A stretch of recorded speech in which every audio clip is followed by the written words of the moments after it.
major clusters of summertime thunderstorms in North America will grow larger, more intense, and more frequent later this century, experts have warned.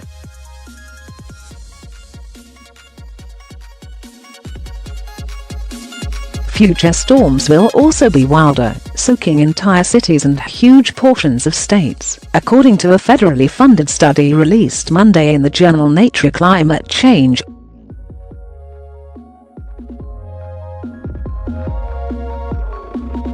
The U.S. in recent years has experienced prolonged drenchings that have doused Nashville in 2010, West Virginia and Louisiana in 2016 and Houston this year.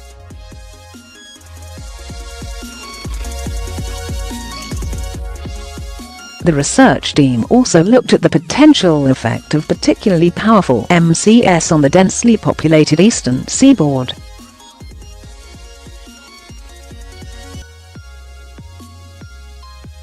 They found, for example, that at the end of the century, intense MCS over an area the size of New York City could drop 60% more rain than a severe present-day system.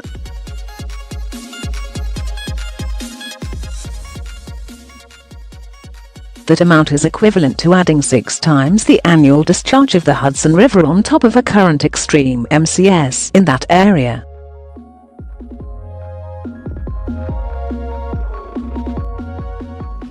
The disasters cost about $20 billion a year in damage.By the end of century. If emissions aren't curbed, these gully washes will be much worse, because they will get bigger, said Andreas Prein, a climate scientist at the National Center for Atmospheric Research in Boulder, Colorado, who led the study.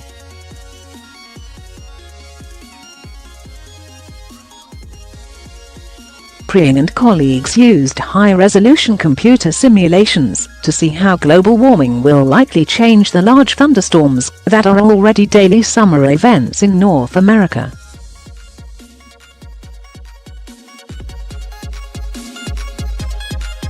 Previous studies projected more frequent and wetter storms, but this is the first research to show they likely will be more widespread, covering an entire city instead of just half of it, Prein said.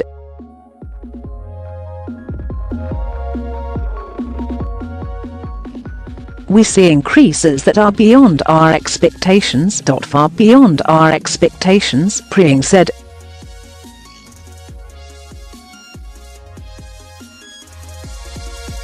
It looks everything that can go wrong does go wrong concerning flooding. With the size of the storm factored in, the total amount of rain in the U.S.South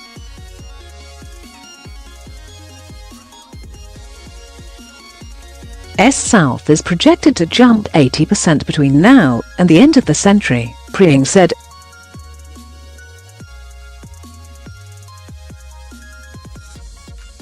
For Mexico, the increase in rainfall would be 70% and 60% in the U.S.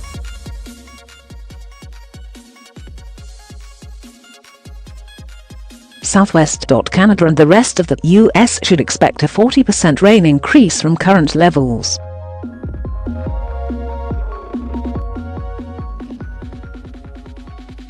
About half of those increases are from the storms being larger, Prein said. These types of storms include tropical storms, but most of the storms studied are average thunderstorms.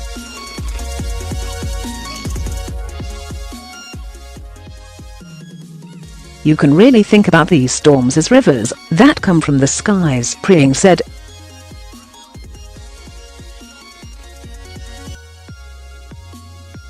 The largest ones are several times the Mississippi River discharge. This is a warning signal that says the floods of the future are likely to be much greater than what our current infrastructure is designed for, Prein said.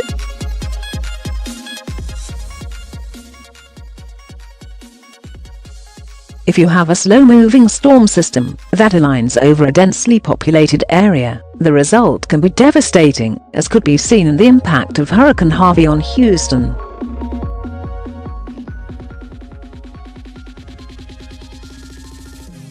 Victor Gensini, a meteorology professor at the Northern Illinois University who wasn't part of the team, praised the study as new and exciting.